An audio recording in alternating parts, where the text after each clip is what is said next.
नमस्कार प्रिय छात्रों, आज के इस वीडियो में हम हिंदी व्याकरण खंड से विराम चिन्ह पंक्चुअल मार्क इसका हम सामान्य अध्ययन करेंगे। विराम चिन्ह की आवश्यकता क्या है, विराम चिन्ह का हमें कहाँ किस स्थिति में कैसे वाक्यों में प्रयोग करना है, इस विषय पर आज हम इस वीडियो के माध्यम से चर्चा करने वाले हैं। तो आइए देखते हैं हम इस वीडियो में क्या क्या देखेंगे। तो सबसे पहले हम विराम चिन्ह का सामान्य परिचय, इसके बाद विराम चिन्हों की आवश्यकता, इसके बाद विराम चिन्हों की संख्या एवं इसके बाद सभी विराम चिन्हों का उदाहरण सहित वाक्य प्रयोग। तो आज हम इस विषय पर चर्चा करने वाले हैं।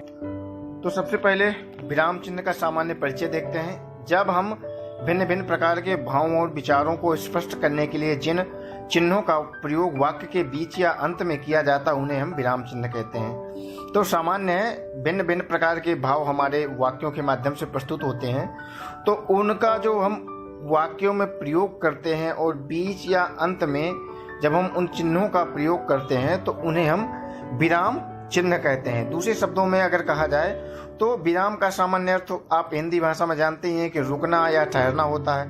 वाक्य को लिखते अथवा बोलते समय बीच में कहीं थोड़ा सा भी यदि रुकना पड़े जिससे भाषा की स्पष्टता दिखाई दे एवं भाषा का वास्तविक अर्थ जो स्पष्ट हो एवं भाव उसका प्रस्तुत हो, तो उस जो ठहराव को, उस विराम को हम विराम चिन्हों के माध्यम से प्रस्तुत करते हैं। तो विराम चिन्ह की आवश्यकता क्या है, इस विषय पर अब चर्चा करते हैं। तो अगर सरल शब्दों में हम समझना चाहें तो अपने भावों का अर्थ स्पष्ट करने के लिए एक विचार और उसके प्रसंगों को प्रकट करने के लिए हम करते हैं। अपने भाव एवं विचारों को एवं प्रसंगों को प्रकट करने के लिए हम क्या करते हैं, भाषा का प्रयोग करते हैं, वाक्यों का प्रयोग करते हैं। और इसी बीच हम जहाँ जहाँ रुकते हैं, जहाँ जहाँ ठहराव लेते हैं, उसी को हम विराम कहते हैं। और उस स्थान पर एक निश्चित चिन्ह का प्रयोग किया जाता है जो वाक्य के भाव एवं अर्थ के अनुसार ही किया जाना चाहिए। सामान्य उदाहरण यहाँ दिया हुआ है, देखिए।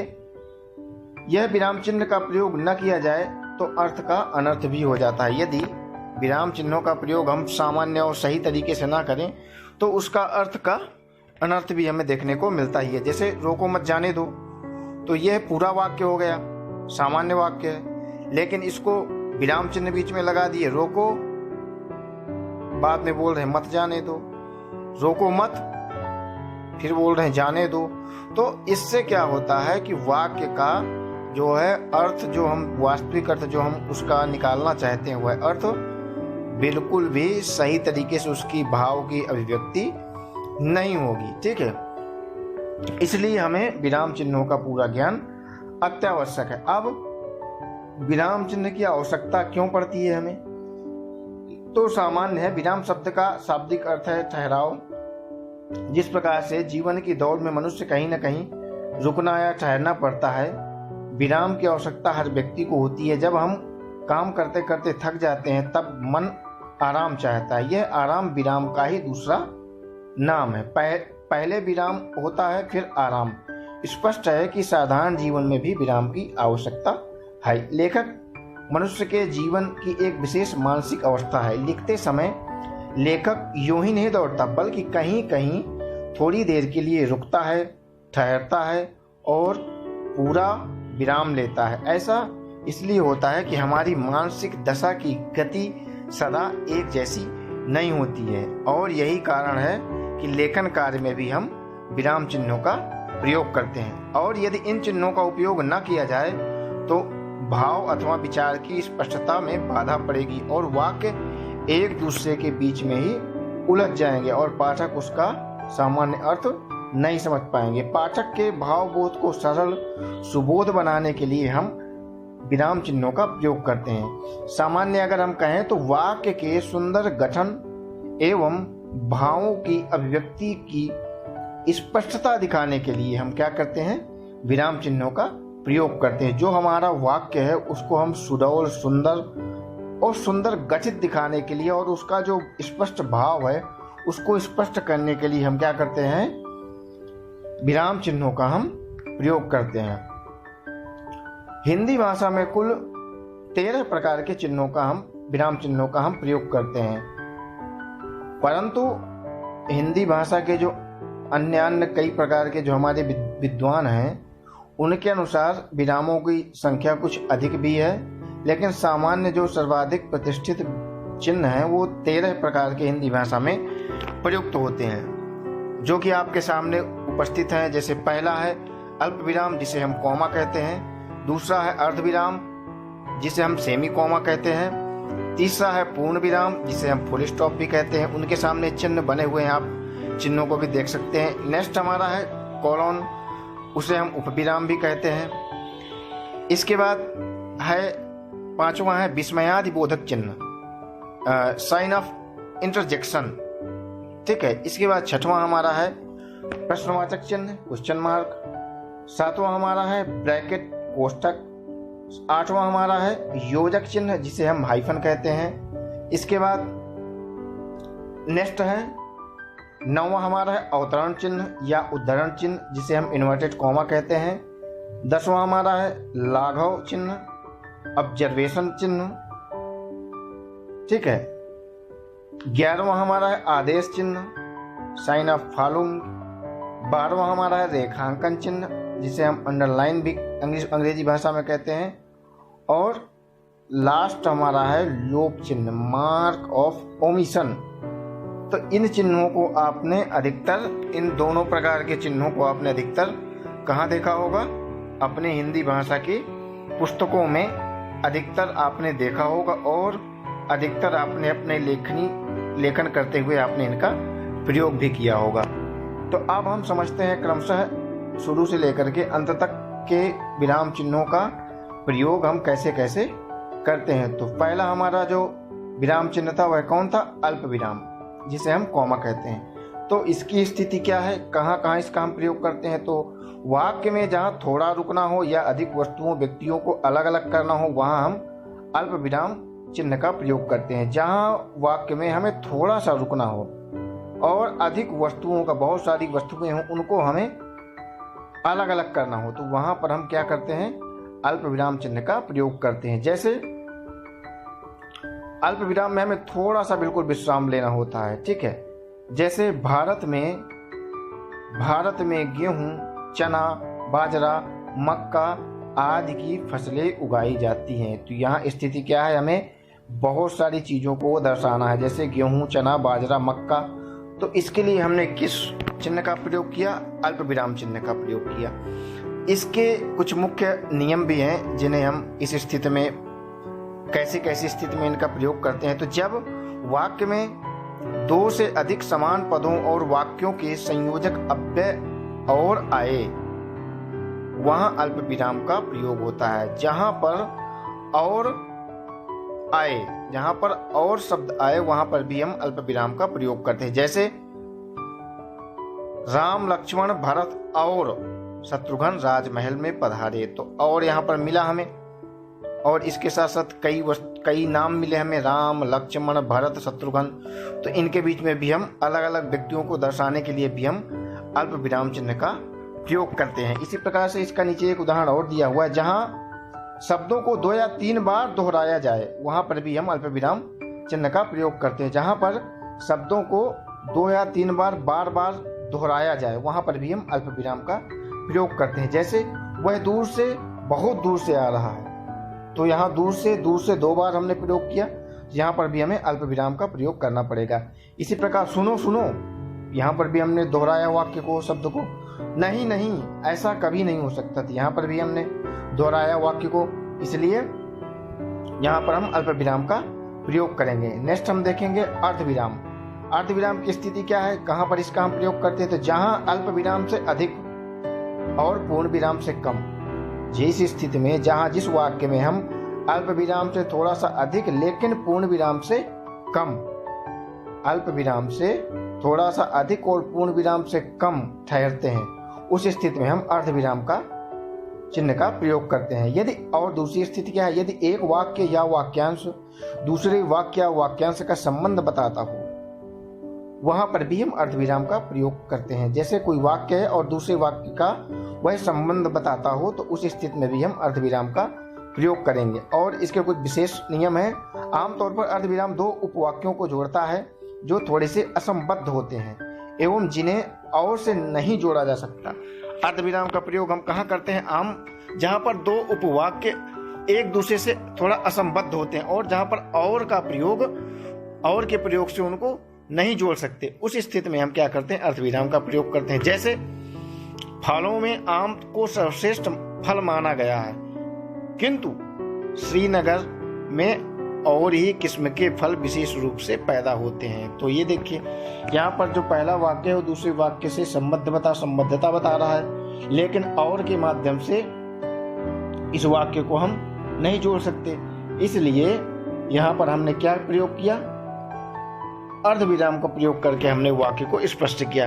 दूसरी स्थिति क्या है? जब हम एक साथ बहुत सारी डिग्रियां प्रस्तुत करते हैं, दिखाते हैं अथवा बताते हैं, लिखते हैं, तो वहां पर भी हम अर्धविराम का प्रयोग करते हैं। जैसे MA B.Ed, MA के बाद हमने अर्ध कॉमा लगाया, इसके बाद B.Ed लिखा, MA PhD, MA लिखा, इसके बाद फिर हमने अर्धविराम लगाया और नेक्स्ट हमने PhD लिखा। तो ऐसी स्थिति में भी हम अर्धविराम का हम प्रयोग करते हैं। नेक्स्ट हमारा है पूर्ण विराम। यह हिंदी का सर्वाधिक प्राचीनतम और सबसे ज़्यादा चलने वाला विराम चिन्ह है, जिसका प्रयोग आप भी हमेशा करते हैं अपने लेखनी में। जब भी आप लिखते हैं, प्रश्नोत्तर लिखते हैं या कोई भी पत्र इत्यादि लिखते हैं या आप कुछ भी लिखते हैं, तो उस स्थिति में आप पूर्ण विराम का सर्वाधिक प्रयोग करते हैं। तो इसका सामान्य अर्थ यही है कि जहाँ पर बात पूरी हो जाए अथवा हमारा वाक्य समाप्त हो जाए, वहां पर हम क्या करते हैं? पूर्ण विराम चिन्ह का प्रयोग करते हैं। जैसे पढ़ रहा हूं, हमारा वाक्य समाप्त हुआ या मेरी बात पूरी हो गई। हिंदी में पूर्ण विराम चिन्हों का सबसे अधिक प्रयोग होता है। यह हिंदी का प्राचीनतम विराम चिन्ह है। पूर्ण विराम का अर्थ पूरी तरह रुकना या ठहरना है। सामान्यतः जहां वाक्य की गति अंतिम रूप ले ले, विचार के तार एकदम टूट जाएं, वहां पूर्ण विराम का प्रयोग होता है। अब किस किस स्थिति में इसका प्रयोग होता है? जहां पर पूरी तरह से रुकना या ठहरना हो, अथवा जहां पर हमारा वाक्य अंतिम गति को प्राप्त हो रहा हो, अथवा जहां पर हमारे विचारों का तार टूट जाए, वहां पर हम क्या करते हैं? पूर्ण विराम का प्रयोग करते हैं। जैसे यह हाथी है, वह लड़का है, मैं आदमी हूं, तुम जा रहे हो। तो इन सभी वाक्यों में क्या हो रहा है कि हमारा वाक्य वहीं पर पूरा हुआ जा रहा है। इन वाक्यों में सभी एक दूसरे से स्वतंत्र हैं, सबके विचार अपने में पूर्ण हैं। ऐसी स्थिति में प्रत्येक वाक्य के अंत में पूर्ण विराम लगाना आवश्यक है। अब दुष्परिणाम क्या होता है पूर्ण विराम का? लोग अधिकतर पूर्ण विराम को लोग देते, जहां मन हुआ वहां लगा देते हैं। तो ऐसी स्थिति में क्या होता है? अर्थ का अनर्थ निकल आता है। जैसे जहां पर हमें पूर्ण विराम के प्रयोग में सावधानी न रखने के कारण निम्नलिखित उदाहरण में अल्प विराम लगाया गया है। देखिए नीचे का वाक्य देखिए, आप मुझे नहीं जानते हैं, महीने में 2 दिन ही व्यस्त रहा हूं। दोनों वाक्य में क्या संबंध है? कोई संबंधता नहीं, अर्थ ही नहीं निकल रहा है। आप मुझे नहीं जानते हैं, इसके बाद पूर्ण विराम होना चाहिए जानते के बाद, और महीने में 2 दिन व्यस्त रहा हूं, इसमें अलग अपना पूर्ण विराम होना चाहिए। तो क्योंकि दोनों वाक्य स्वतंत्र हैं अपने अपने स्थिति में। आप मुझे नहीं जानते हैं, दूसरा वाक्य दूसरा है, महीने के 2 दिन में व्यस्त रहा हूं। तो ऐसी स्थिति में क्या होता है कि लोग गलत प्रयोग कर देते हैं। तो उस स्थिति में भी हमें पूर्ण विराम का सही से प्रयोग करना है। नेक्स्ट हमारा है उपविराम। जहां वाक्य पूरा नहीं होता बल्कि किसी वस्तु अथवा विषय के बारे में बताया जाता है, वहां अल्प विराम, अपूर्ण विराम अथवा उपविराम चिन्ह का प्रयोग करते हैं। जहां पर वाक्य पूरा नहीं होता बल्कि वह वाक्य किसी वस्तु अथवा विषय के बारे में बताता है, तो वहां पर हम क्या करते हैं? इस उपविराम चिन्ह का प्रयोग करते हैं। जैसे कृष्ण के अनेक नाम हैं, यह वाक्य पूरा नहीं हुआ और इसी की विशेषता बता रहा है, इसी के बारे में आगे कह रहा है। कृष्ण के अनेक नाम है, जैसे मोहन, गोपाल, गिरधर आदि। ठीक है, तो यह इस स्थिति में हम इसका प्रयोग करते हैं, उपविराम का प्रयोग करते हैं। नेक्स्ट हमारा है विस्मयादिबोधक चिन्ह। विस्मयादिबोधक चिन्ह भी बहुत ही स्पष्ट और प्रसिद्ध है। जहां पर हमें क्या क्या हो? प्रयोग, हर्ष। इसका प्रयोग हम कहाँ करते हैं? हर्ष, विषाद, विवाद लिखा है, विषाद होना चाहिए। हर्ष, विषाद, विस्मय, घृणा, आश्चर्य, करुणा, भय इत्यादि का बोध कराने के लिए हम क्या करते हैं? इस चिन्ह का प्रयोग करते हैं। किन किन चीजों का बोध कराने के लिए? हर्ष, खुशी, विषाद, दुख, विस्मय, घृणा, आश्चर्य, करुणा, भय। इन स्थितियों को हमें जब दिखाना होता है तब हम विस्मयादिबोधक चिन्ह का हम प्रयोग करते हैं। जैसे वाह, आप यहाँ कैसे पधारे? तो यहाँ पर हमें विस्मय हुआ, आश्चर्य हुआ कि वाह, आप यहाँ कैसे पधारे। नेक्स्ट हमारा हाय बेचारा व्यर्थ में मारा गया। हमें यहाँ पर दुख हुआ, करुणा, विषाद हुआ, करुणा हुई, हाय ये बेचारा व्यर्थ में मारा गया। आह्लाद सूचक शब्दों, पदों और वाक्यों के अंत में भी इसका प्रयोग होता है, जैसे वाह तुम्हारा क्या कहना, वाह तुम्हारा क्या कहना। जब हम खुशी होती, प्रसन्नता होती है, तब भी हम बोलते हैं, तब हमें इस चिन्ह का प्रयोग करना चाहिए। दूसरी स्थिति में कैसी होनी चाहिए, जब हम बड़ों का सम्मान करते हैं, तो बड़ों का सादर संबोधन करते हैं, तब भी हम इस चिन्ह का प्रयोग करते हैं, जैसे हे राम तुम मेरा दुख दूर करो, हे ईश्वर सबका कल्याण करो। तो इस स्थिति में हम अपने बड़ों का जब सादर संबोधन करते हैं, तब भी हम विस्मयादिबोधक चिन्ह का प्रयोग करते हैं। तीसरी स्थिति कैसी होनी चाहिए, जहां हम अपने छोटे के प्रति शुभकामनाएं और सद्भावनाएं प्रकट करें। जब हम अपने छोटे व्यक्तियों के प्रति, छोटे लोगों के प्रति क्या करते हैं, शुभकामनाएं प्रकट करते हैं अथवा सद्भावनाएं प्रकट करते हैं, तो उस स्थिति में भी हम किस चिन्ह का प्रयोग करते हैं, विस्मयादिबोधक चिन्ह का हम प्रयोग करते हैं। नेक्स्ट हमारे हैं प्रश्नवाचक चिन्ह। सबसे प्रसिद्ध, ये भी एक प्रसिद्ध क्वेश्चन मार्क के नाम से प्रसिद्ध प्रश्नवाचक चिन्ह है। तो यह सामान्य है, बातचीत के दौरान जब हम किसी से कोई बात पूछी जाती है अथवा कोई प्रश्न पूछा जाता है, तब अंत वाक्य के अंत में हम प्रश्नवाचक चिन्ह का प्रयोग करते हैं, जैसे तुम कहाँ जा रहे हो, वह क्या रखा है, इतनी सुबह तुम कहाँ चले गए। ठीक है, तो इन स्थितियों में हम क्या करते हैं, प्रश्नवाचक वाक्य का, प्रश्नवाचक चिन्ह का हम प्रयोग करते हैं। जहां प्रश्न करने या पूछे जाने का बोध हो, वहां पर भी हम इसका प्रयोग करते हैं। जहां पर प्रश्न करना या पूछा जाना हो, जैसे क्या आप गया से आ रहे हैं, यह भी हम प्रश्न पूछ रहे हैं और जानने की स्थिति दिखा रहे हैं। दूसरा, जहां स्थिति निश्चित न हो, जहां पर स्थिति ही निश्चित न हो। आप शायद पटना के रहने वाले हैं, यहाँ पर स्थिति है निश्चित ही नहीं भैया कि पटना के रहने वाले हैं कि नहीं रहने वाले हैं। तीसरा, जहां व्यंग किया जाए, जहां पर हम किसी का उपहास कर रहे हों, कैसे, जैसे भ्रष्टाचार इस युग का तो सबसे बड़ा शिष्टाचार है ना। तो इस स्थिति में भी हम प्रश्नवाचक चिन्ह का प्रयोग करते हैं। चौथा क्या है, जिस चिन्ह का प्रयोग संदेह प्रकट करने के लिए भी किया जाता है। इस चिन्ह का, प्रश्नवाचक चिन्ह का प्रयोग हम संदेह जानने के लिए भी हम प्रयुक्त करते हैं, जैसे क्या कहा वह निष्ठावान है, अर्थात संदेह जता रहे हैं यहाँ पे कि क्या कहा वह निष्ठावान है। तो ऐसी स्थिति में भी हम प्रश्नवाचक चिन्ह का प्रयोग करते हैं। नेक्स्ट है हमारा कोष्ठक, ब्रैकेट। इसका भी आप लोगों ने अधिकतर प्रयोग देखा होगा और प्रयोग किया भी होगा। तो इसको हम किस स्थिति में प्रयोग करते हैं, तो वाक्य के बीच में आए शब्दों अथवा पदों का अर्थ स्पष्ट करने के लिए हम कोष्ठक का प्रयोग करते हैं। जब वाक्य के बीच आए शब्दों अथवा पदों का जब हमें अर्थ स्पष्ट करना हो, तो हम कोष्ठक का प्रयोग करके उसका अर्थ स्पष्ट कर देते हैं। जैसे उच्चारण जीभ एवं कंठ से होता है, तो उच्चारण को मैंने क्या किया, उसका अर्थ स्पष्ट करने के लिए ब्रैकेट में लिख दिया बोलना। दोनों का अर्थ एक ही है, उसका हमने स्पष्ट अर्थ दिखाने के लिए हमने क्या किया कि उच्चारण बोलना जीभ एवं कंठ से होता है। ठीक है, लता मंगेशकर भारत की कोकिला, कोकिला का अर्थ हमने दिखाने के लिए क्या कोष्ठक में कर दिया, मीठा गाने वाली।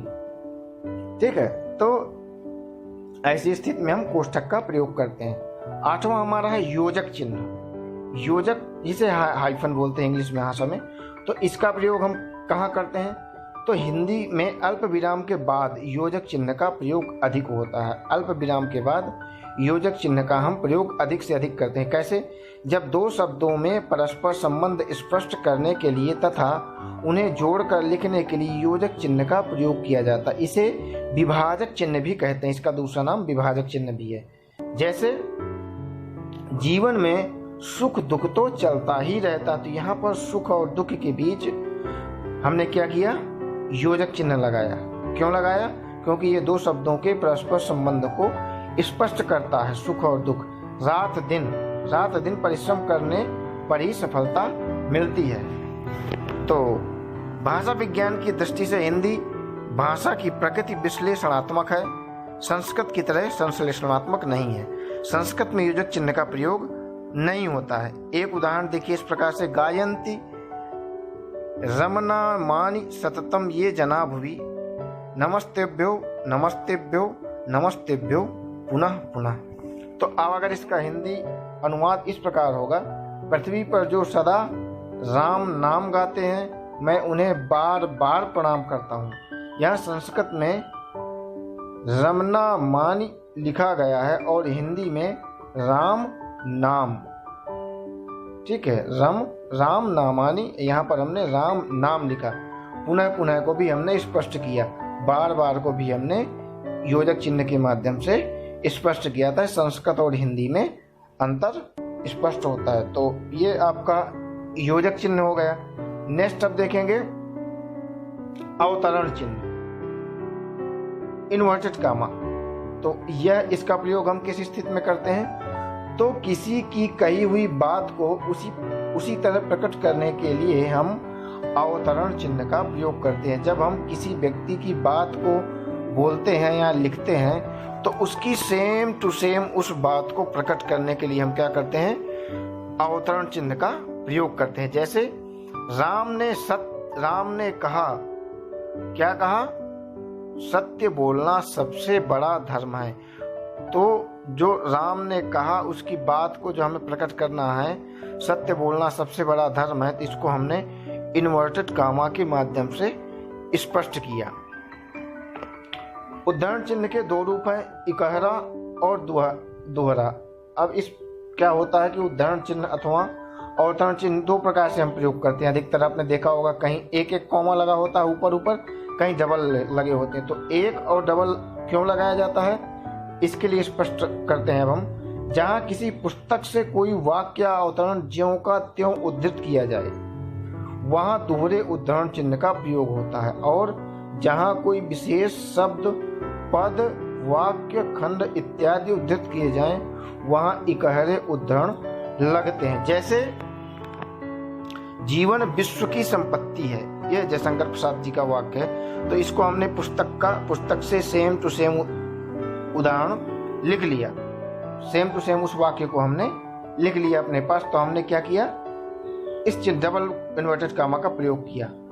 और दूसरे में पुस्तक, समाचार पत्र, लेखक या उपनाम, लेख का शीर्षक इत्यादि उद्धृत करके समय इकहरे उद्धरण चिन्ह का हम प्रयोग करते हैं। जैसे निराला पागल नहीं थे, वो सूर्यकांत त्रिपाठी निराला जो थे, निराला पागल नहीं थे, वाक्य है ना। तो निराला किसी का नाम या किसी का उपनाम या पुस्तक का नाम या समाचार पत्र और उनके शीर्षक इत्यादि जब हम लिखते हैं तब हम क्या करते हैं? सिंगल इन्वर्टेड कामा का प्रयोग करते हैं। अधिकतर लोग इसमें गलतियां करते हैं, जब कोई लेख का नाम लिखेंगे या शीर्षक लिखेंगे तो डबल लगा देते हैं। जबकि डबल हमें कहाँ लगाना है?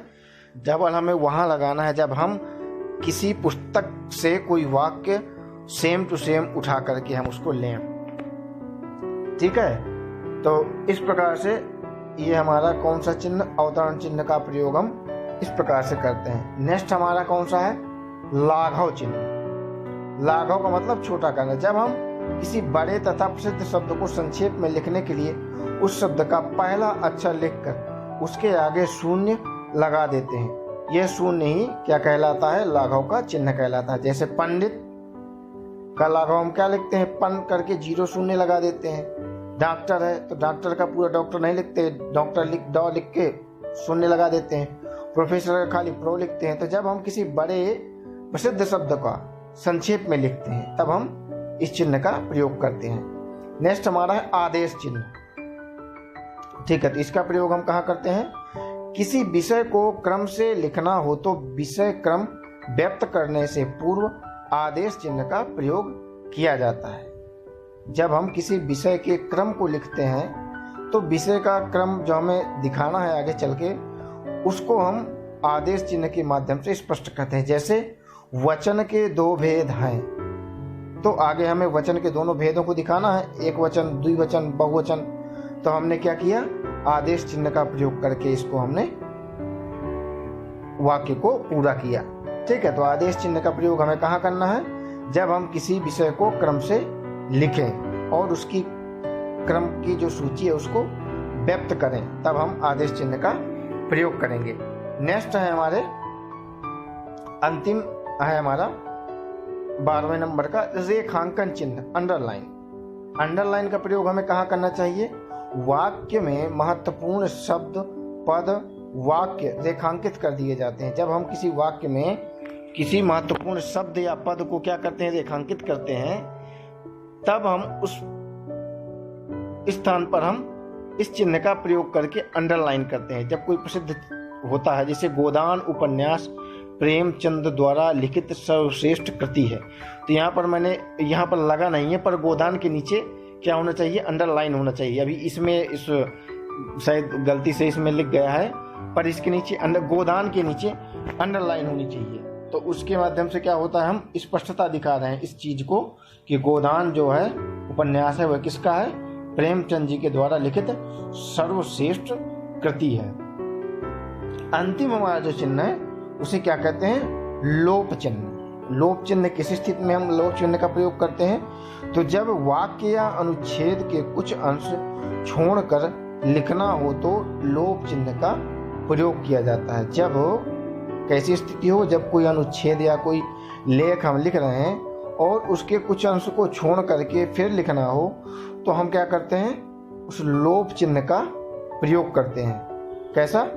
गांधी जी ने कहा था परीक्षा की घड़ी आ गई है, और इसके बाद हमें इस अनुच्छेद को छोड़ करके फिर क्या करना है? लोप करके आगे लिखना, हम करेंगे या मरेंगे। तो इस स्थिति में हमने क्या किया?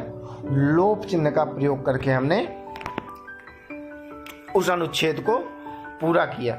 तो इस प्रकार से ये आपके हिंदी के जो है, हिंदी भाषा के जो प्रमुख विराम चिन्ह हैं उनका हमने वाक्य प्रयोग सहित यहाँ पर हमने देखा। ठीक है, तो यदि अभी आपको इसमें से कोई समस्या हो या आपको कोई अन्य कोई प्रश्न अगर आपको लग रहे हों, तो वो प्रश्न आप कमेंट बॉक्स में सूचित करें, तो मैं प्रयास करूँगा कि मैं आपको उसका उत्तर और उसे मैं समझा सकूं।